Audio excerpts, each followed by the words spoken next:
Hey there, travelers. Before we dive into today's story, drop a comment below telling us where you're tuning in from. Now let's begin our journey into the unknown. The call came at 2:59 a.m., yanking me from a dream I can't remember now. The voice on the other end belonged to Nurse Patton from St. Catherine's Hospital. Father Bentley? We have a patient requesting last rites. He's insistent it be you specifically. Says he knows you. I sat up in the darkness of my bedroom, reaching for the lamp. What's the patient's name? James Sigmund, 87 years old. Stage 4 pancreatic cancer. The doctors say he has maybe 2 days left, possibly less. A pause. Father, he's been asking for you every hour since midnight. Won't let anyone else near him. Says he has something to confess that only you can hear. The name meant nothing to me. In 23 years of priesthood, I'd administered last rites to hundreds of dying souls, but I couldn't place James Sigmund among them. Still, the urgency in Patton's voice, the way she emphasized only you, triggered something in my gut. The same instinct that had served me well in my other calling, the one the church didn't advertise in the Sunday bulletin. I handled difficult cases, spiritual crises, possessions. I'll be there in 30 minutes, I said. The drive through Boston's empty streets gave me time to think, though I'm not sure thinking helped. Rain hammered the windshield, turning traffic lights into blurred smears of red and green. My clerical collar felt tight around my throat. It always did before these situations. I'd learned to trust that discomfort. It meant something waited for me that wouldn't be solved with standard prayers and gentle reassurances. St. Catherine's rose from the darkness like a monument, all glass and steel reflecting the storm. I parked in the clergy section and hurried through the emergency entrance, my coat soaked through before I made it inside. Patton met me at the nurse's station on the 4th floor. Oncology.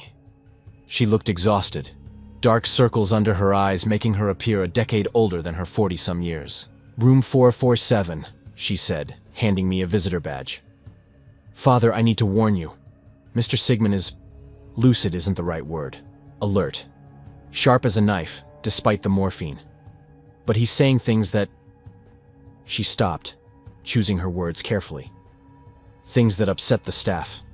We've had 2 nurses refuse to go back in his room. What kind of things? He told Nurse Rose that he remembered when her grandmother died in Shanghai. Described the funeral in detail. Problem is, Nurse Rose never mentioned her grandmother to anyone here, and she died 6 years ago. Patton's hand trembled slightly as she adjusted her badge. He told Dr. Porter about a mistake the doctor made during a surgery in 2003, a mistake that was never reported, never documented. Dr. Porter went white and left the floor. My chest tightened. Has he been violent? No? That's the strange part. He's polite, kind even. Just knows things he shouldn't know. And Father? She met my eyes. He told me you'd arrive at exactly 3:19 a.m. It's 3:18 right now. I looked at my watch. She was right. The walk to room 447 felt longer than it should have.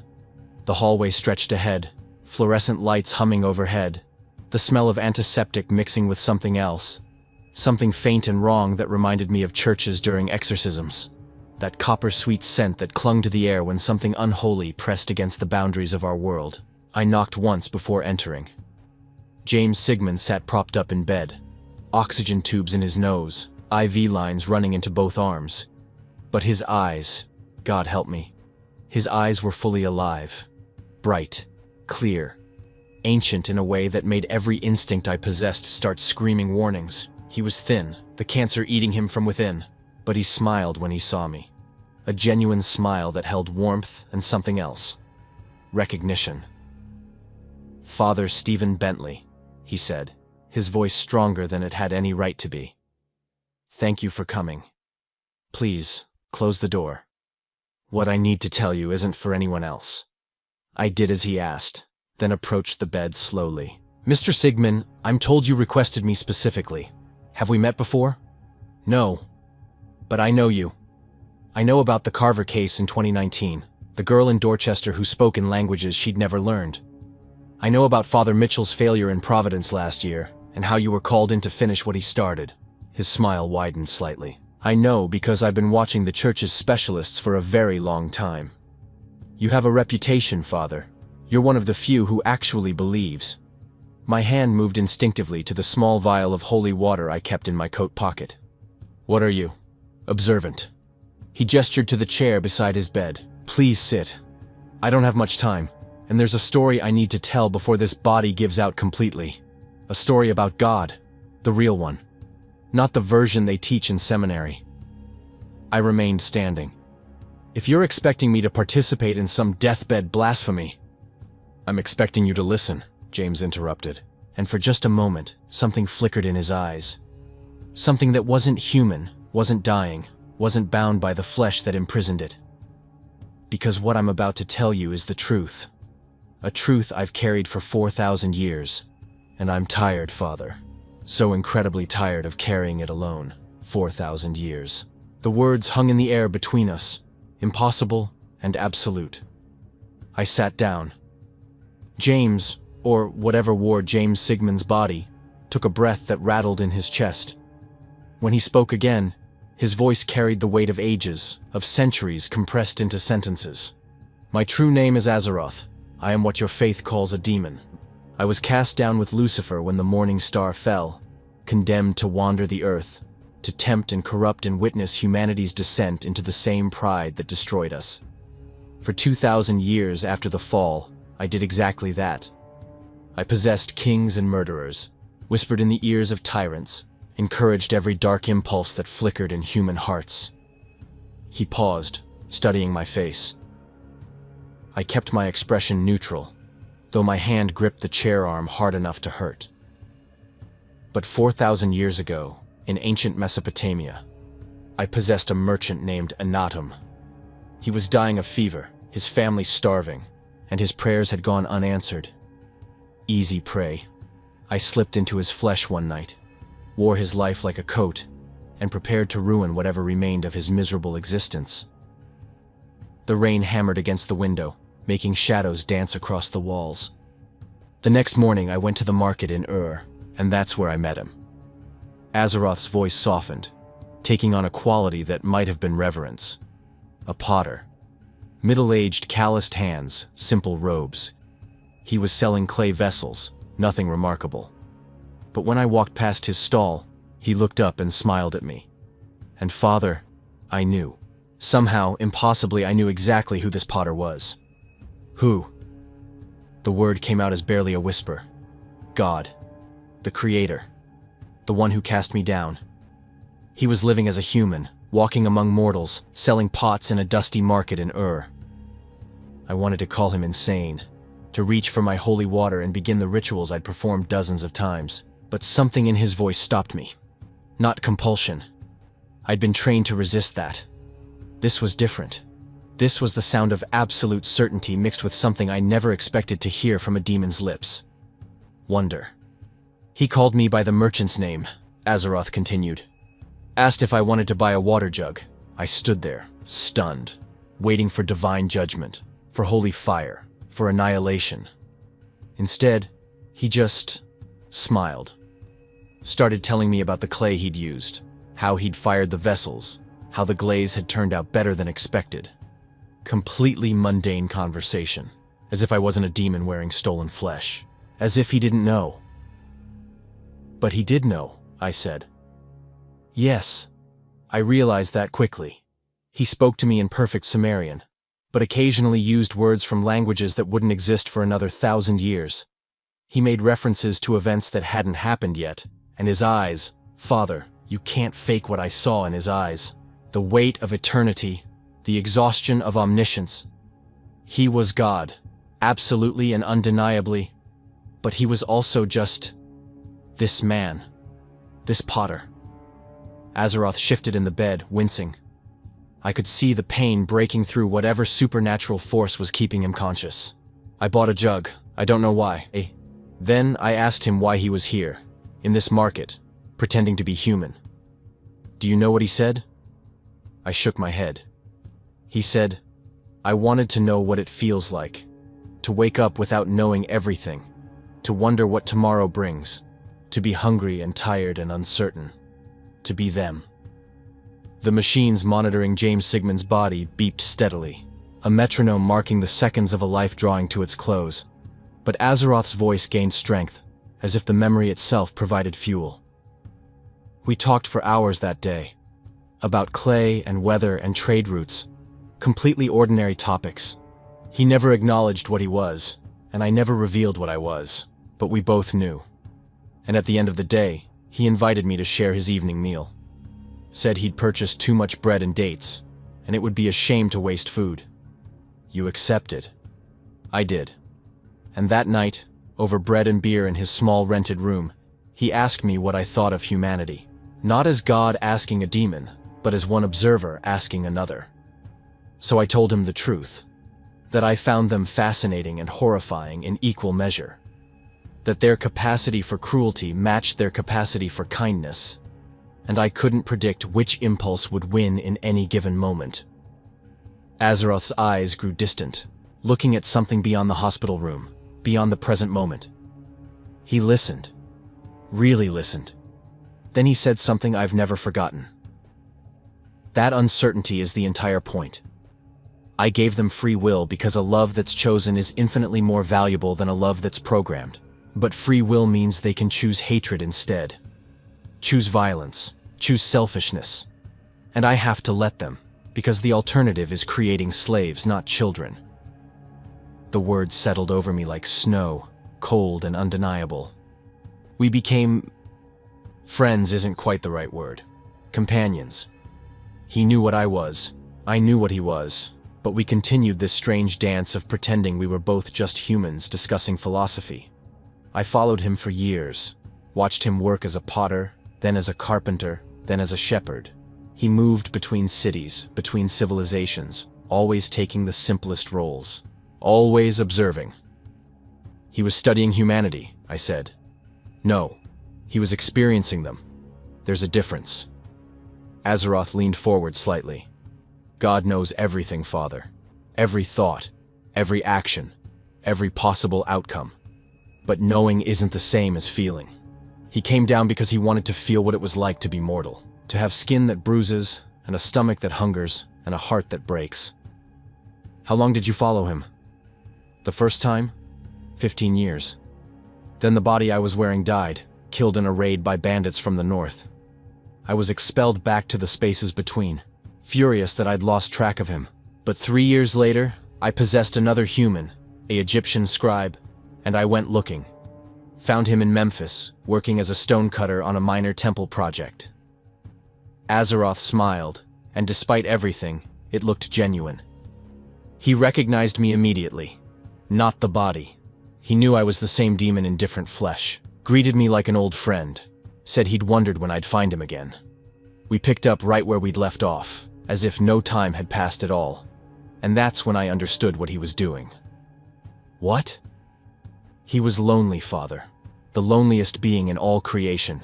He had worshippers, prophets, angels, but no one he could simply talk to.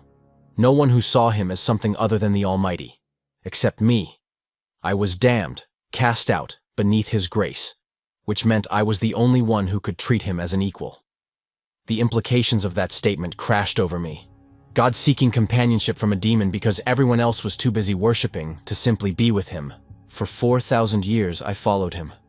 Every time a body died or I was exorcised, I'd possess someone new and search until I found him again.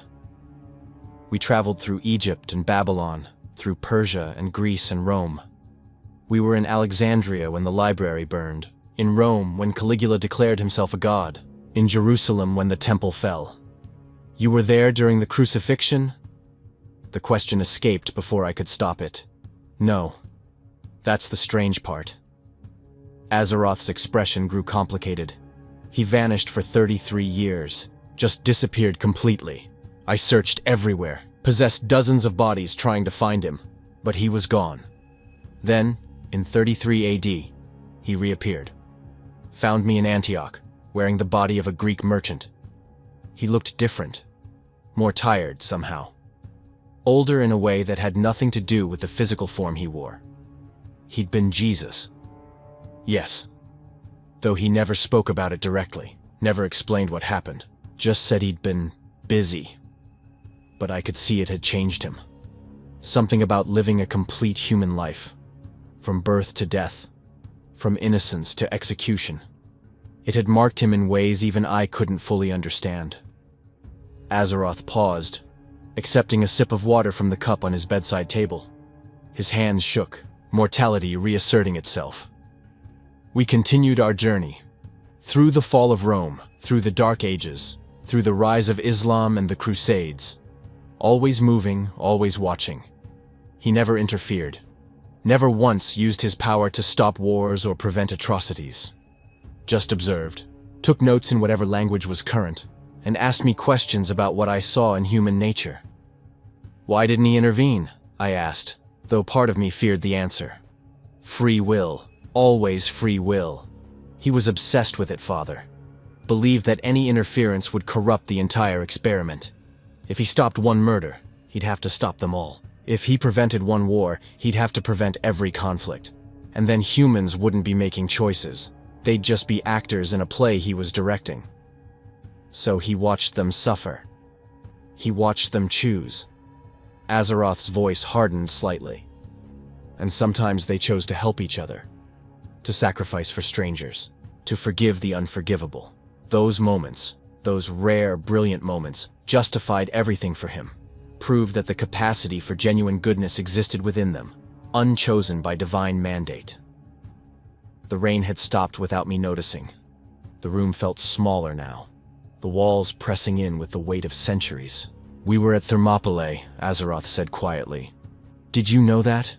God and I, standing in the shield wall with 300 Spartans and their allies, waiting for the Persian army to crash against us like a wave against rocks. He didn't fight. He never fought, said violence was a choice he refused to make. But he stood there anyway, shield raised, experiencing the terror and courage of those men.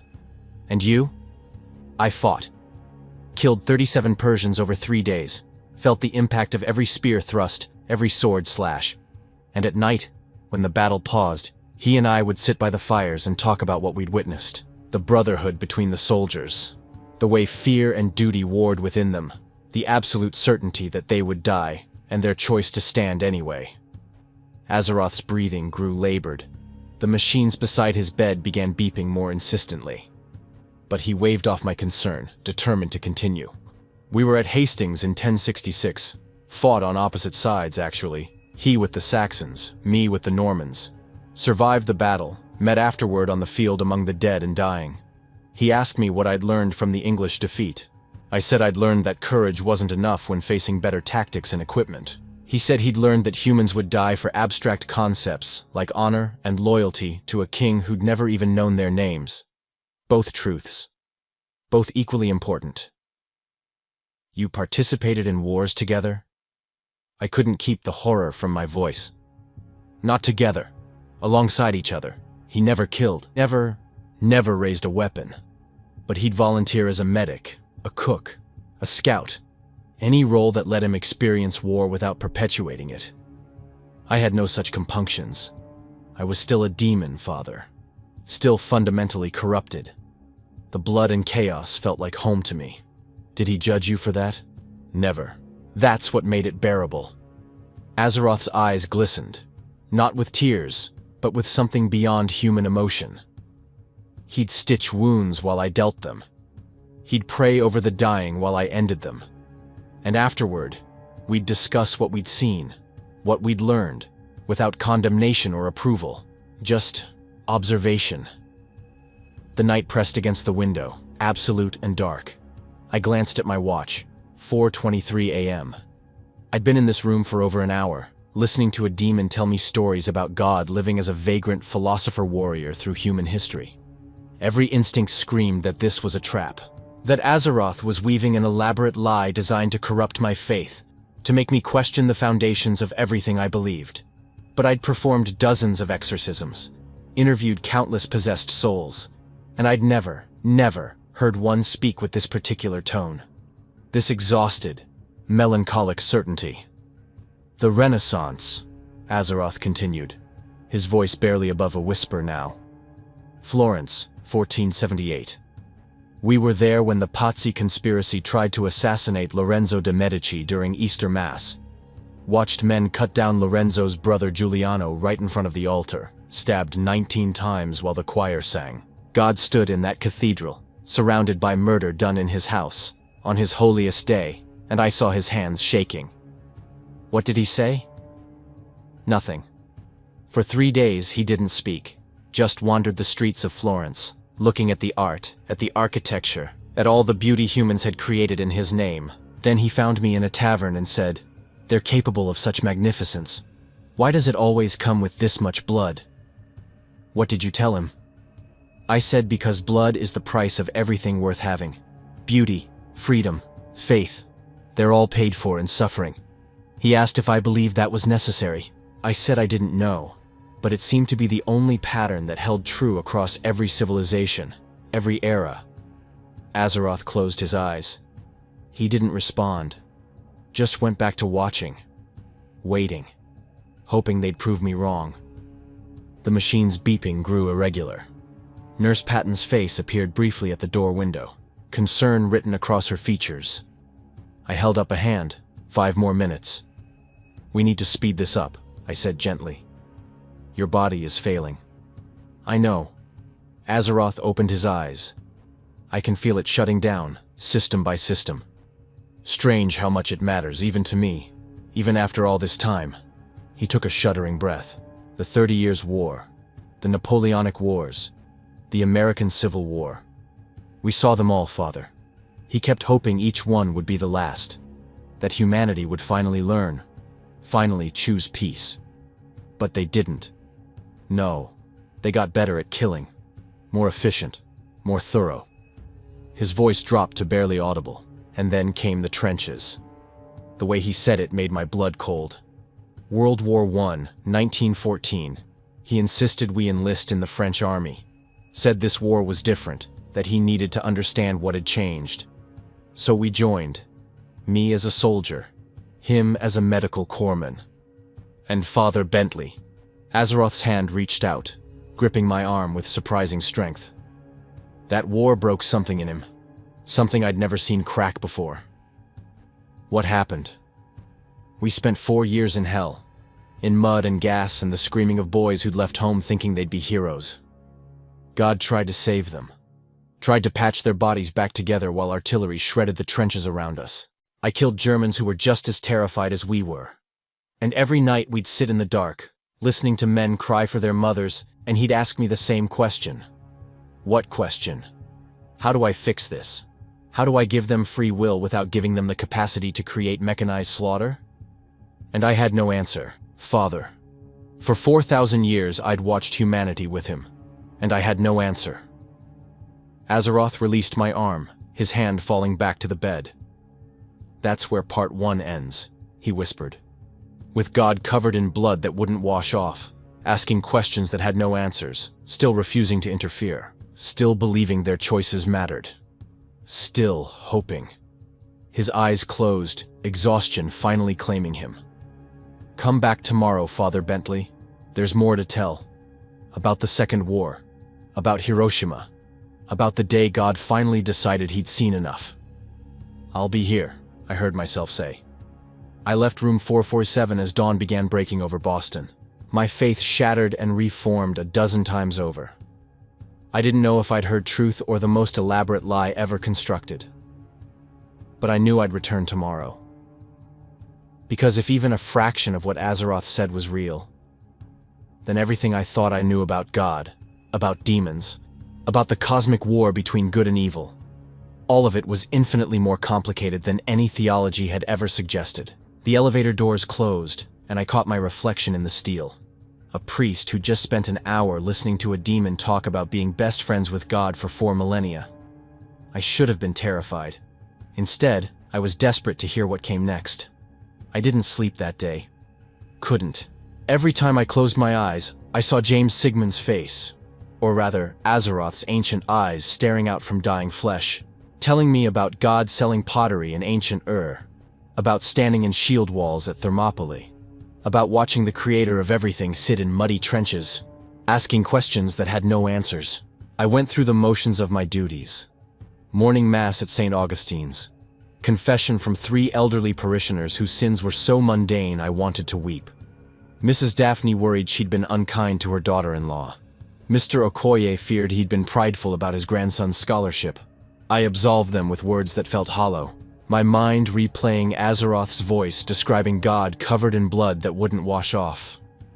At 9 p.m. I returned to St. Catherine's.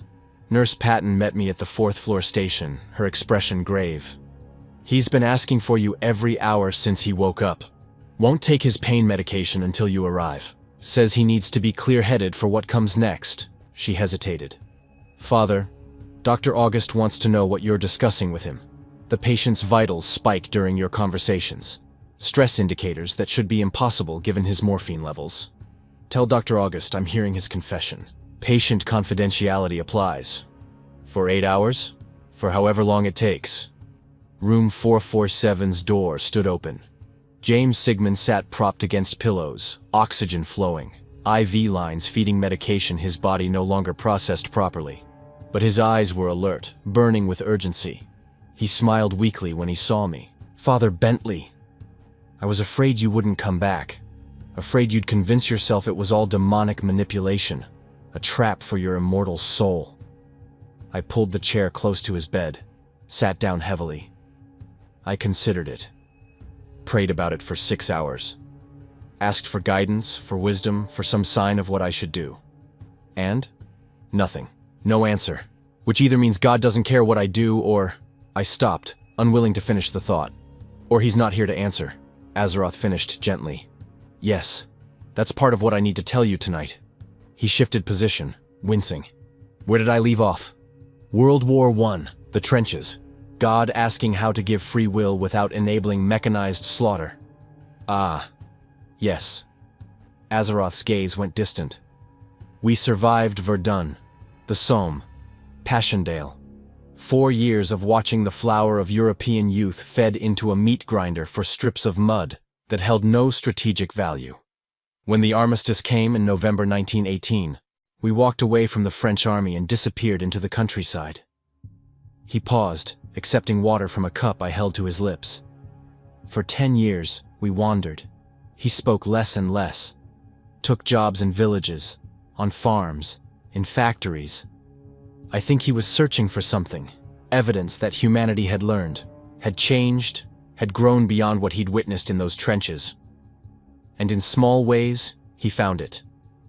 A farmer who forgave the German soldier who'd killed his son. A widow who adopted war orphans from both sides. Small mercies.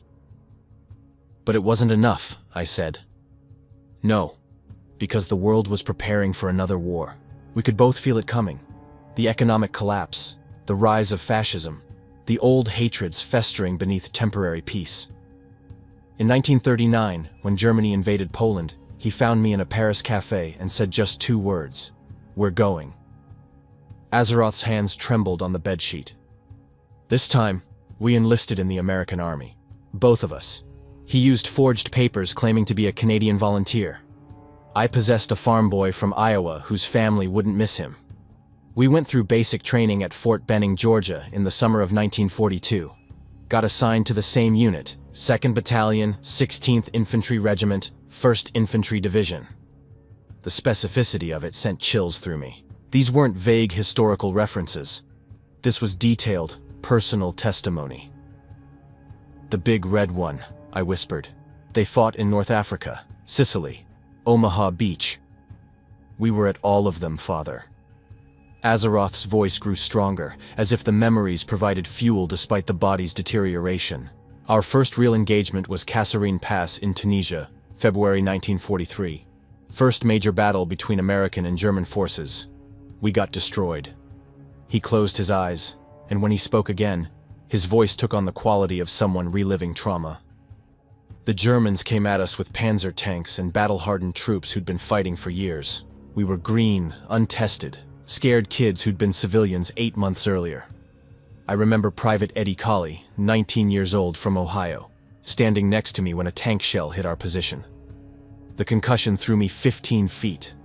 When I looked back, Eddie was just gone. Not dead. Gone. Vaporized into red mist. Where was God during this? running toward the wounded. He was a medic, Father, so he ran toward the explosions, toward the screaming, toward the places where bodies were being torn apart. I watched him work on a sergeant whose legs had been shredded by shrapnel. Watched him try to stop arterial bleeding with gauze and pressure while the man screamed for his mother. The sergeant died anyway. Bled out in God's hands while German artillery bracketed our position. Azeroth opened his eyes, and they were wet. That night, what was left of our unit retreated. We'd lost over 600 men in less than 48 hours. God sat against a rock in the desert, covered in other people's blood, and stared at his hands. I sat next to him. After an hour of silence, he said, "It's worse. The weapons are worse. But the fear is the same. The dying is the same. Why haven't they learned?" "What did you tell him?" I said maybe learning wasn't possible. Maybe violence was hardwired into them so deeply that no amount of suffering would ever teach them peace. Azeroth's voice cracked. He didn't respond. Just went back to staring at his hands. The machines monitoring James Sigmund's body beeped steadily. Outside, the hospital continued its nocturnal rhythm. Footsteps in corridors, distant conversations, the hum of equipment keeping people alive. We retrained, reorganized. By July 1943, we were part of the invasion force for Sicily, Operation Husky. Landed on the beaches near Gela on July 10th. This time, we were better prepared, better equipped, but the fighting was brutal anyway. House-to-house combat through ancient towns, snipers, booby traps, civilians caught in the crossfire. Azeroth's breathing grew labored. I glanced at the monitors. His heart rate was elevated, but steady. I killed a German soldier in a church. San Salvatore, I think it was called. Beautiful old building, frescoes on the ceiling, generations of faith soaked into the stones. He was maybe 22, hiding behind the altar. We saw each other at the same time. He raised his rifle, I raised mine. I pulled the trigger first. And God? Found us there 10 minutes later. Saw the German's body, saw me standing over it with my rifle still smoking, and said nothing. Just knelt down, closed the boy's eyes, and whispered a prayer in German. I asked him what he'd prayed. He said, "Forgiveness. For all of us." The weight of those words settled over the room like ash. We fought through Sicily, then Italy, Salerno, Anzio, months of grinding combat, villages destroyed, civilians displaced, soldiers dying for hills and bridges that would be fought over again next week. God kept working as a medic, kept trying to save lives even as I took them. We didn't talk much during those months. What was there to say? Azeroth coughed, a wet sound that made me wince. He waved off my concern. June 6th, 1944. D-Day, Omaha Beach. His voice dropped to barely audible. "Father, I've witnessed human courage and human suffering across 4,000 years. I saw Roman legions march into Germania, watched crusaders assault Jerusalem, stood in those WWI trenches, but Omaha Beach..." He stopped, struggling for words. "Tell me," I said quietly. We were in the first wave. Assault landing craft number 26, carrying 30 men from Baker Company. Hit the water at 0630 hours, 600 yards from shore. The ramp dropped, and immediately, machine gun fire cut through the front ranks. 5 men died before they even touched water. I pushed forward, got into the surf that was already turning red. Bullets everywhere, hitting the water around us like angry wasps, striking men who screamed and fell and disappeared under the waves. Azeroth's hands gripped the bedsheet, knuckles white. God was right beside me, carrying his medic bag, trying to help wounded men who were drowning in 3 feet of water, weighed down by their equipment. I saw him drag Private Marshall, kid from Tennessee, toward the beach, but Marshall had been hit in the stomach, intestines spilling out, crying for his mama, begging God to save him. And God couldn't. Marshall died in his arms before they made it to the sand. How did you make it to shore? Luck, chance, divine intervention, ironically. A bitter smile crossed his face. We reached the seawall, took cover with maybe 50 other survivors from our company. 200 yards away, German bunkers poured fire down on us. Men tried to advance, got cut down, tried to retreat, got cut down. We were pinned, trapped, dying in dozens. He paused, his breathing ragged. Lieutenant Davi, our platoon leader, started organizing a squad to flank the nearest bunker. Volunteers only. God immediately raised his hand. I grabbed his arm, asked what the hell he was doing. He looked at me with these exhausted eyes and said, "Someone has to. If I can save even one more life today, isn't that worth it?" He went? We both did. 15 of us crawled through the sand, using craters and dead bodies for cover, while machine guns traversed back and forth looking for targets. Took us 40 minutes to move 200 yards. Lost 6 men getting there. But we flanked the bunker, threw grenades through the firing slit, silenced the guns. Azeroth's eyes closed again. Inside the bunker, we found 4 German soldiers, 2 dead from the grenades, 2 wounded. Both wounded men were kids, 17, maybe 18, conscripts, terrified. One had taken shrapnel in his chest, sucking wound, drowning in his own blood. God immediately started working on him. Used his medical training, his supplies, trying to save this enemy soldier who'd been killing Americans minutes before. Did he save him? Yes. Stabilized both of them enough to be taken prisoner. And that night, sitting in a foxhole we dug into French soil, he asked me a question that I still hear in my sleep. What's the point, Azeroth? What's the purpose of free will if they only choose this? The room felt colder. I pulled my coat tighter around my shoulders. I didn't answer him, Father. Because for the first time in 4,000 years, I was starting to wonder the same thing. We sat in silence for a long moment. The night pressed against the windows, absolute and indifferent. We fought through France, Azeroth finally continued. Belgium. Germany itself. Every town the same. Destroyed buildings, traumatized civilians, soldiers on both sides who were just trying to survive. We were at Hurtgen Forest in November, fighting for a patch of woods that held no strategic value, except that both sides had decided it mattered. 30,000 American casualties for trees and mud. God still refused to interfere? He never wavered on that principle, never. But I could see it consuming him. Father. The weight of watching, of knowing he could end all of it with a word, with a thought, but refusing to violate the free will he'd given them. He started looking older, not physically, but in some indefinable way, as if witnessing this much suffering left marks even on divinity. Azeroth shifted, Azeroth, grimacing with pain. April 1945. We crossed into Germany itself, started liberating concentration camps. His voice went flat, emotionless. Buchenwald first, then Dachau. Father Bentley, I want you to understand something. I am a demon. I am fundamentally evil, corrupted, devoted to humanity's destruction. I have whispered in the ears of murderers and tyrants. I have encouraged every dark impulse, every cruel act.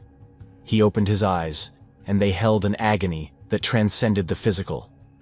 But what we found in those camps, what humans had done to other humans, systematically, efficiently, with bureaucratic precision, it made me sick. Actually, physically sick. I possessed a human body, and that body vomited at the sight of what your species had accomplished without any demonic influence at all. And God? He walked through Dachau in complete silence, past the barracks where walking skeletons stared at us with hollow eyes, past the crematorium where the oven still held bones, past the execution wall where thousands had been shot. He didn't speak for 3 days afterward, just performed his duties mechanically, treated wounded survivors, helped distribute food and medicine, did what needed doing. Azeroth's hands trembled. On the 4th day, we were alone in a tent, away from the other soldiers. He looked at me and said, I gave them the capacity for this, the intelligence, the creativity, the organizational skills, all tools that could build civilizations or destroy them. And they chose this, chose to create industrial systems for exterminating each other, not in the heat of battle, but coldly, deliberately, methodically. What did you say? I said what I'd always believed, that evil was the natural state, that corruption was inevitable, that his experiment with free will had proven exactly what Lucifer had argued from the beginning. Humanity didn't deserve the gift they'd been given. Azeroth's voice broke, and for the first time in 4,000 years, He didn't disagree with me. The words hung in the air like smoke. The war ended. We were there for VE Day in May. Watched soldiers celebrate while displaced persons wandered through ruins looking for families that no longer existed. God stood apart from the celebrations, watching, always watching.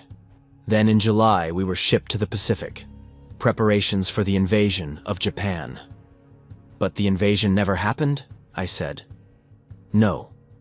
Because of the bomb. Azeroth's breathing accelerated, the machines beside his bed responding with faster beeps. We were stationed on Tinian Island in the Marianas. Heard rumors about a secret weapon, something that would end the war. On August 5th, we watched a B-29 bomber, Enola Gay, take off carrying something that would change everything. You knew what it was? God knew. He could see the atomic fire contained in that bomb's core, saw the potential, the devastation. I asked him if he would stop it. If this was finally the line he'd cross, the moment he'd interfere to prevent something too terrible to allow. Azeroth's eyes filled with tears. He said no. Said they'd chosen to build it, chosen to use it, and he had to let them face the consequences of that choice. Even this. Even atomic fire. You were there when the news came through? We were on Tinian when the reports started arriving. Hiroshima. Entire city destroyed in a flash. Tens of thousands dead instantly. Tens of thousands more dying slowly from radiation we couldn't see, couldn't treat, couldn't understand. 3 days later, Nagasaki. Another city erased. Azeroth wiped at his eyes with a shaking hand. The military brass celebrated. Called it a necessary evil. Said it saved millions of lives by preventing an invasion. Maybe they were right. Maybe they were wrong. The mathematics of death, that's what it had come down to. Calculate which choice kills fewer people, then call it moral. Where was God during all of this? On the beach, staring at the horizon in the direction of Japan, watching something I couldn't see.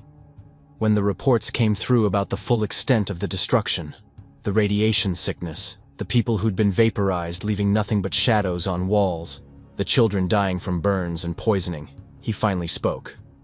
What did he say? He said, I gave them fire to keep warm, to forge tools, to cook food. They made it into this.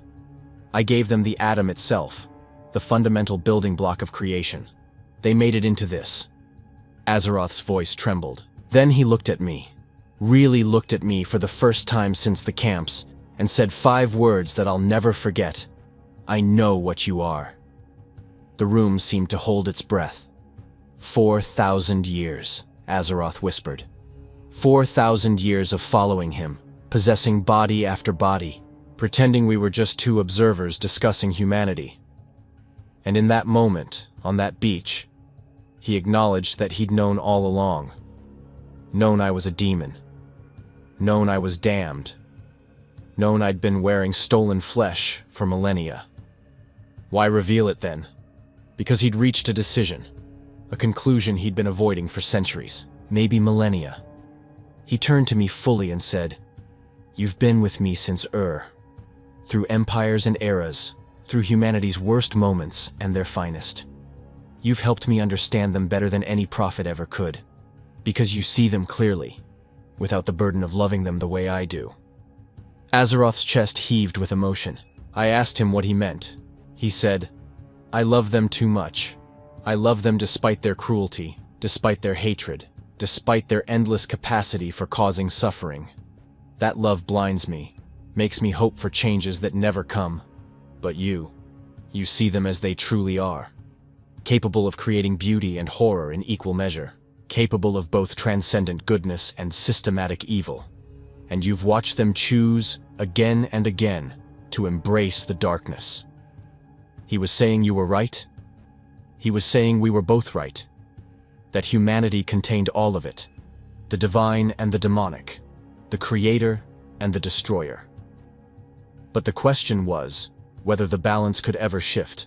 Whether they could ever choose light more often than darkness. Whether free will was a gift or a curse. The machine's beeping filled the silence between words. Then he told me he was leaving. That he couldn't watch anymore. Couldn't bear to see what they'd become while refusing to interfere. That he needed to find an answer. a way to preserve their free will while preventing them from destroying themselves and everything around them. He was abandoning them? No. Azeroth's voice was firm despite his weakness. That's what I thought at first. But he explained. He was leaving to search for a solution, to journey beyond creation, beyond time, to find wisdom even he didn't possess, to discover a way to transform them without enslaving them. Did you believe him? I didn't know what to believe, Father. I'd watched God walk among humanity for 4,000 years, watched him love them despite every reason not to, watched that love break him piece by piece until he couldn't bear to stay. Whether he was running away or searching for hope, I couldn't tell. Maybe both. Azeroth's breathing grew shallow, rapid. The monitors screamed warnings. Nurse Patton burst through the door, followed by Dr. August. "Father, you need to leave.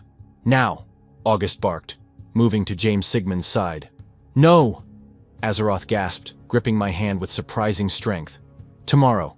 Come back tomorrow. I need to tell you about the gift, about what he gave me before he left, about his promise." "Mr. Sigmund, you're crashing!" August started. "Tomorrow." Azeroth's eyes locked on mine with desperate intensity. "The ending, Father. You need to hear the ending."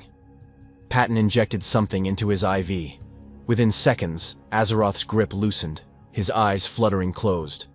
The machine's alarms quieted as his vitals stabilized. August turned on me, fury written across his face. "Whatever you're doing in these sessions is killing him faster. I'm recommending to the hospital administration that you be barred from—" "He's dying anyway," I said quietly. "And he has something he needs to say. Something I need to hear. This isn't about your spiritual needs, Father. Isn't it?" I met his glare steadily. "A man is dying, desperate to confess something before he goes. That's exactly what this is about." I left before he could respond, walked through corridors that seemed longer than they should be, emerged into the pre-dawn darkness of Boston. The city was waking up. Early commuters, delivery trucks, the mechanical rhythms of modern life. And I stood there, a priest who'd just heard God's own account of World War II, who'd learned that the Creator himself had walked through Dachau and Hiroshima and reached a point where even divine patience had limits. If Azeroth was telling the truth, and God help me, I was starting to believe he was. Then everything changed. Every prayer I'd ever said, every sermon I'd ever given, every comfort I'd offered the grieving based on the assumption that God was watching, caring, present. But he'd left, walked away from us. Whether to abandon or to save, I still didn't know. I returned to my small apartment as the sun rose, sat at my kitchen table with a cup of coffee I didn't drink, stared at the crucifix on my wall, Jesus suffering, dying, abandoned by heaven. "Were you alone up there?" I whispered to the carved figure. "Did he leave you too?" The crucifix offered no answers. It never did.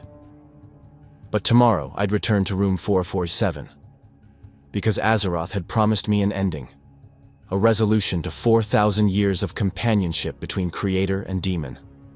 And despite everything, despite my faith, my training, my rational mind, I believed him. Believed that in that dying man's final confession, I'd find something that might restore the hope I'd lost somewhere between Omaha Beach and Hiroshima. Something that might explain why God would leave but promise to return. Something that might finally make sense of suffering and free will and the terrible gift of human choice. I just had to survive one more day, one more night of doubt and faith warring in my chest. Then I'd hear the ending. And either my faith would be destroyed completely, or rebuilt on foundations stronger than any theology could provide. I arrived at St. Catherine's at 8 p.m., earlier than the previous nights. I couldn't wait, couldn't focus on anything else. My morning mass had been a disaster. I stumbled through the liturgy, lost my place twice in readings I'd performed 1,000 times, gave a homily so distracted that Mrs. Daffin asked afterward if I was feeling all right. How could I explain? How could I tell my congregation that I was waiting to hear the end of a story about God abandoning humanity after witnessing Hiroshima? That a demon in a dying man's body was giving me a theological education that made seminary look like kindergarten? Nurse Patton intercepted me at the elevator. She looked worse than before, exhausted beyond measure, dark circles under her eyes so pronounced they looked like bruises. "He's been awake since noon," she said quietly, refusing all sedation, barely accepting pain medication. "He's suffering, Father, really suffering, but he won't let us ease it until you arrive." She gripped my arm. "Whatever he needs to tell you, please, let him finish tonight. I don't think his body can take another day." "How long does he have?" "Hours. Maybe 12 if we're lucky. His organs are shutting down one by one. The cancer has spread everywhere. Liver, lungs, brain.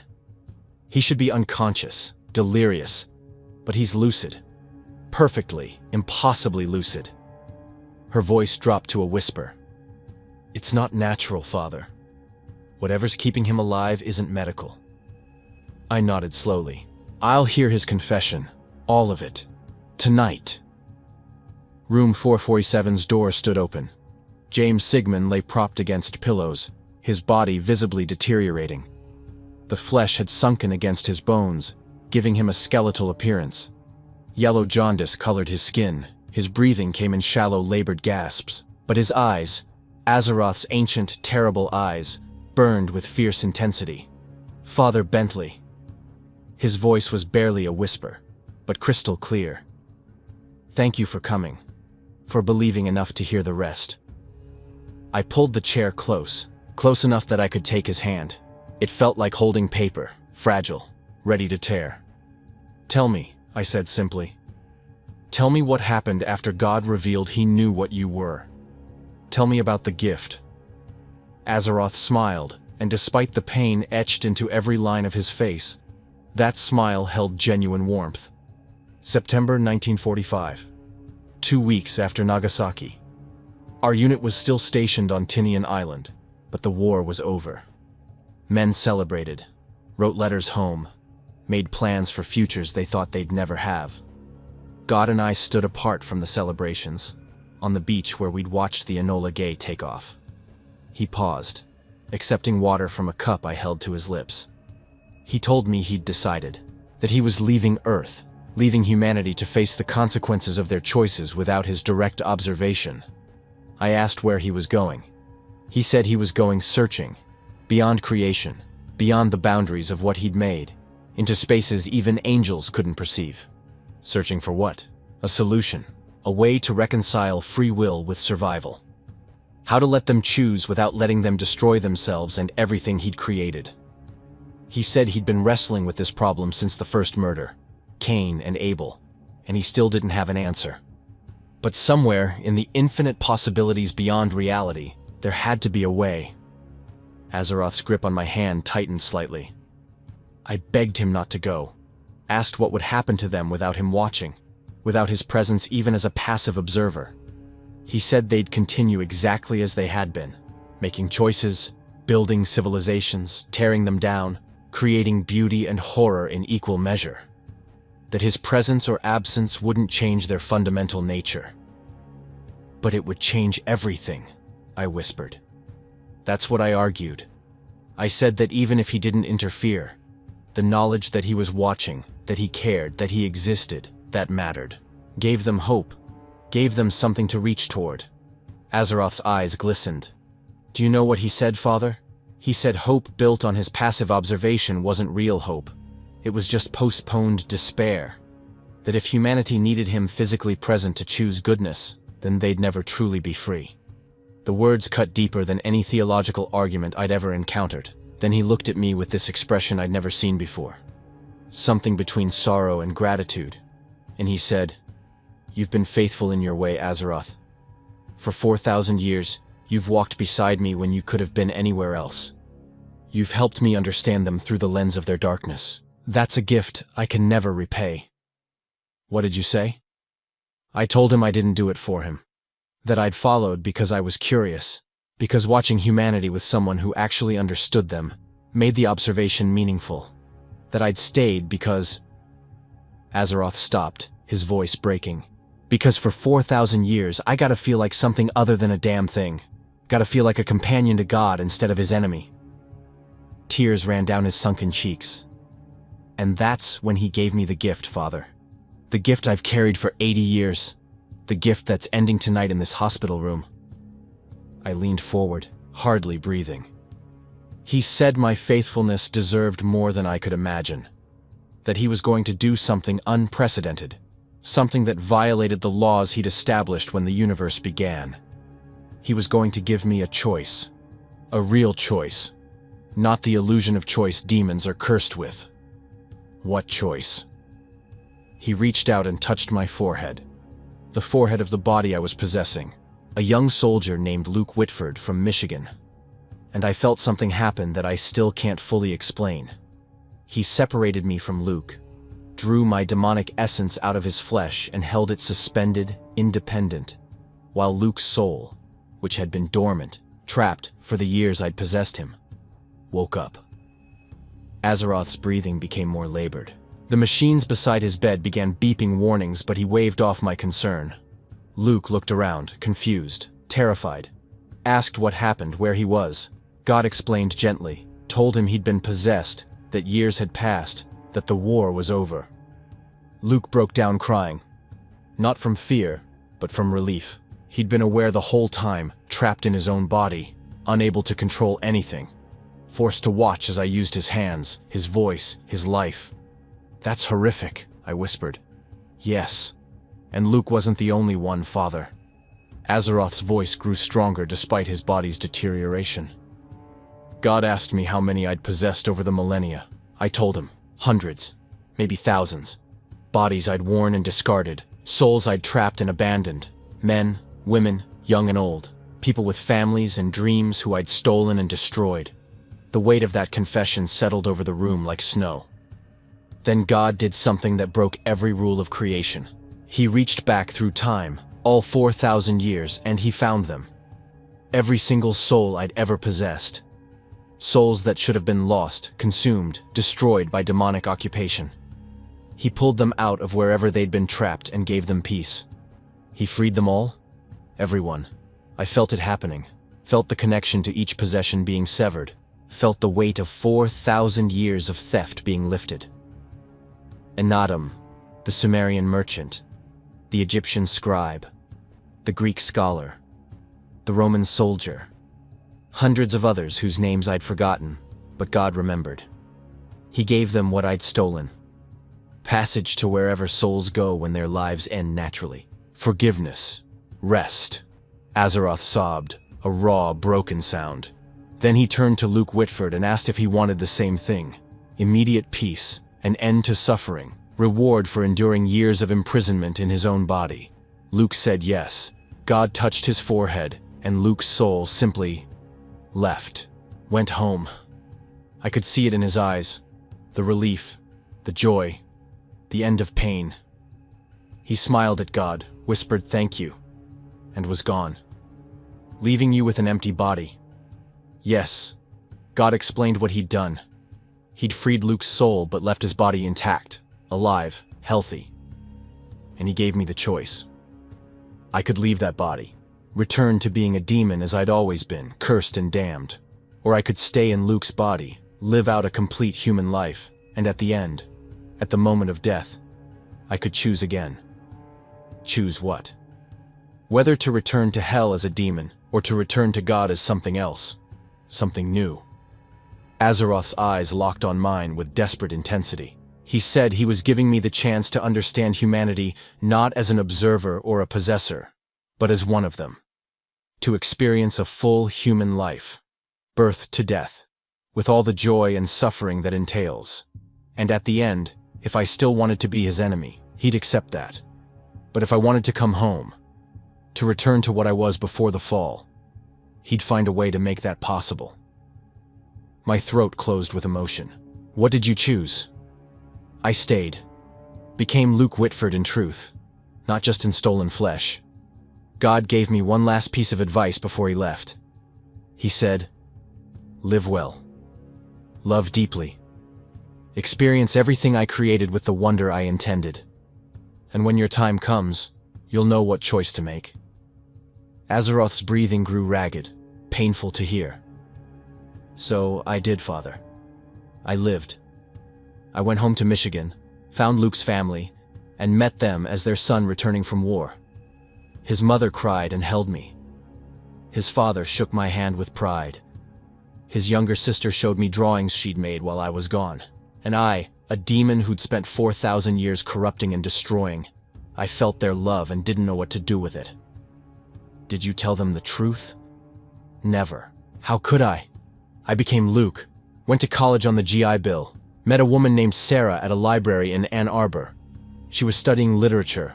I was pretending to understand philosophy. We talked for 3 hours about books and meaning and whether suffering built character or just destroyed it. A smile crossed his dying face. Genuine, warm, human. I fell in love, Father. A demon fell in love with a human woman, and it terrified me more than any battle I'd ever fought, because she saw something in me that I didn't know existed. Saw kindness and thoughtfulness and the capacity for change. She had no idea what I really was, what I'd been, but she loved Luke Whitford. And slowly, I became him. You married her? In 1949. Small ceremony, just family and close friends.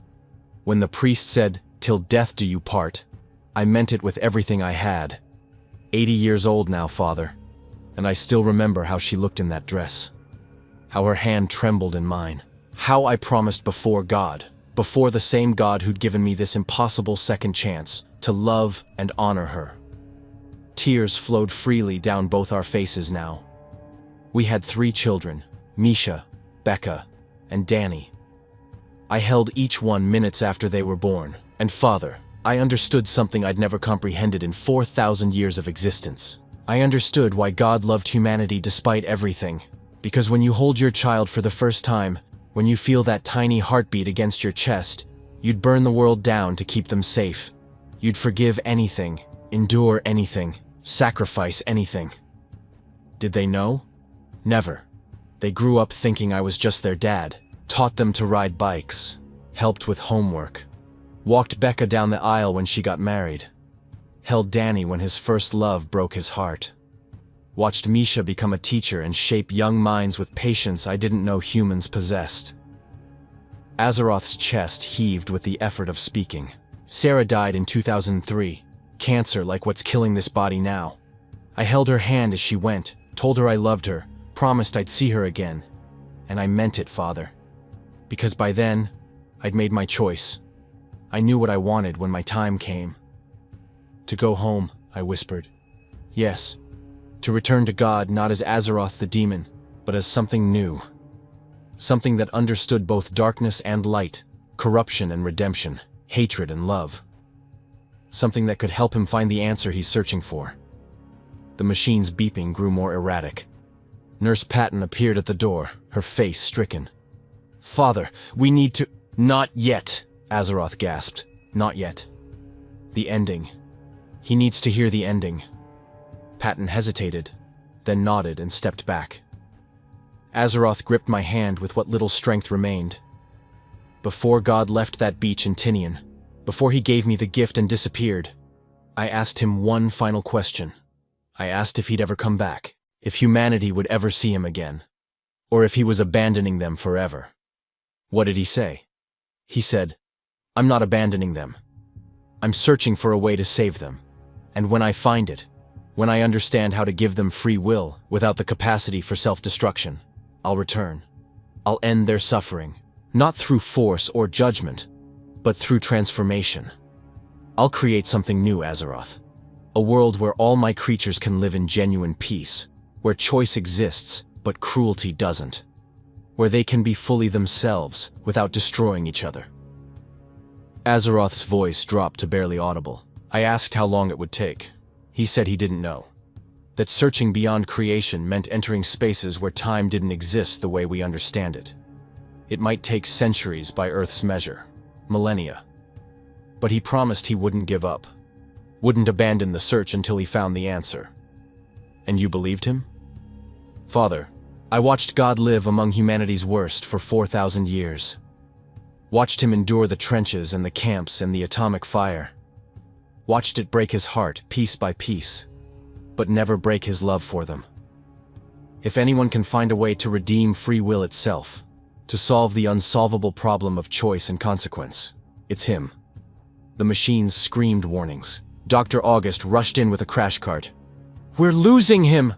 "Wait," I said firmly. "Let him finish, please." August looked at Azeroth's face, saw something there that made him step back. 2 minutes, that's all he has. Azeroth's eyes found mine, holding on with pure will. "That's why I called you. Father Bentley. Why I needed a priest who specializes in demons and possessions. Because I'm dying, and I want to make my choice official. I want to go home. Want to return to God not as his enemy, but as his child. Want to help him find the answer, even if it takes eternity." "You want absolution," I breathed. "I want what I don't deserve. What I should never be able to have. Forgiveness for 4,000 years of corruption. A chance to be what I was before the fall. And Father..." His grip tightened one last time. "I want you to tell people what I've told you. Tell them God hasn't abandoned them. He's searching for a way to save them. And he's coming back. How do you know he'll really return? Because I know him. Spent 4,000 years watching him refuse to give up on humanity even when he should have. Even when they gave him every reason to. That kind of love doesn't quit, Father. It searches, it endures, it finds a way." His breathing became gasps, shallow, desperate. "Father Bentley. Stephen. Please. I need to hear the words, need to know I'm going home." I stood, still holding his hand, and placed my other hand on his forehead.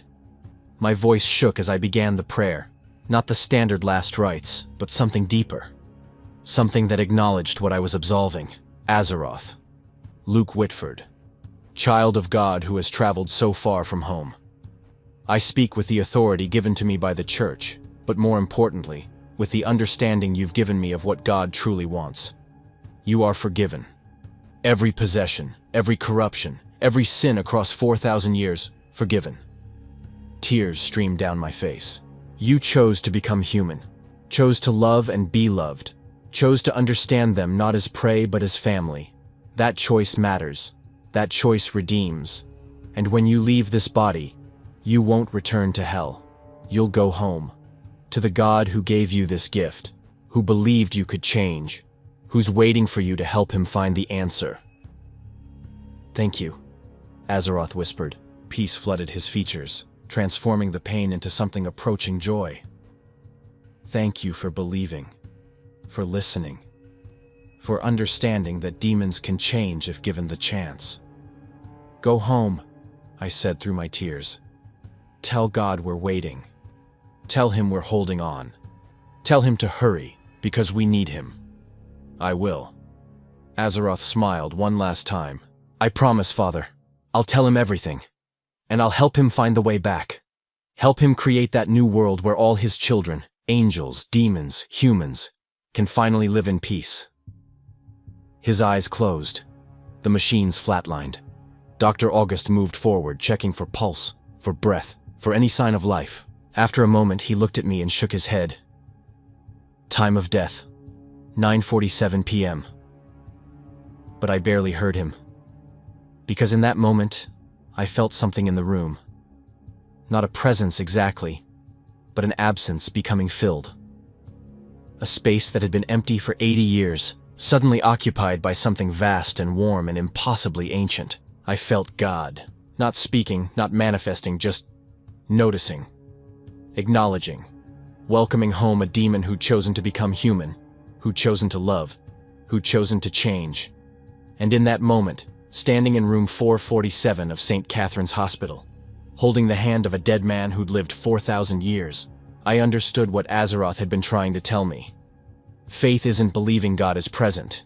Faith is trusting he'll return. Hope isn't waiting passively for rescue. Hope is holding on while the answer is being sought. And redemption, true redemption, isn't reserved for the righteous. It's offered to anyone willing to choose transformation, no matter how far they've fallen. I stayed in that room until they came to take James Sigmund's body away. Stayed because I needed those extra minutes to process what I'd heard, what I'd witnessed, what I now carried. Patton found me in the hallway an hour later, sitting against the wall, exhausted beyond measure. "Father, are you all right?" "No," I said honestly. "But I will be." "What did he tell you? In all those hours?" I looked at her. This kind, exhausted nurse who'd facilitated a demon's deathbed confession without knowing what she was enabling. He told me a story about God, the real one, about how much he loves us, how hard he's trying to save us, and why he's not here right now. I stood slowly, every joint aching, and he told me that we need to hold on, because God's coming back, and when he does, everything changes. Patton studied my face. "Do you believe that? After everything you've seen in your work, all the possession and evil, do you really believe God's coming back?" "I have to," I said simply. "Because if a demon could spend 80 years learning to be human, learning to love, learning to hope, then the rest of us have no excuse. We hold on. We choose goodness even when it's hard. We love each other even when it hurts. And we wait for the answer God's searching for." I left St. Catherine's as midnight approached. The city stretched around me. Millions of people sleeping and waking, loving and hating, building and destroying. All of them unaware that God was somewhere beyond creation, searching for a way to save them from themselves. But now I knew. Azeroth had given me the knowledge, the story, the hope. And standing on that Boston sidewalk, looking up at stars that seemed impossibly distant, I made a choice. I chose to believe. Not in a God who was present and passive, but in a God who loved enough to leave, to search, to refuse to give up no matter how long it took. I chose to trust that somewhere beyond space and time, the Creator was working on an answer that would reconcile free will with survival, choice with consequence, human nature with divine intention.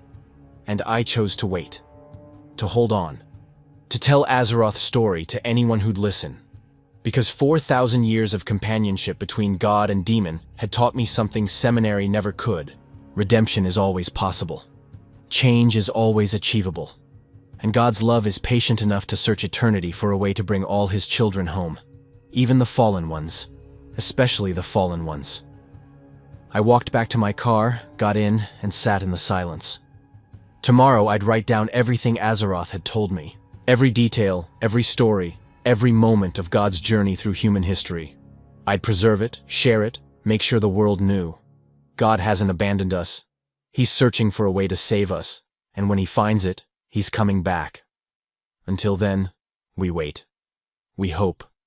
We choose love over hatred, creation over destruction, faith over despair. We hold on.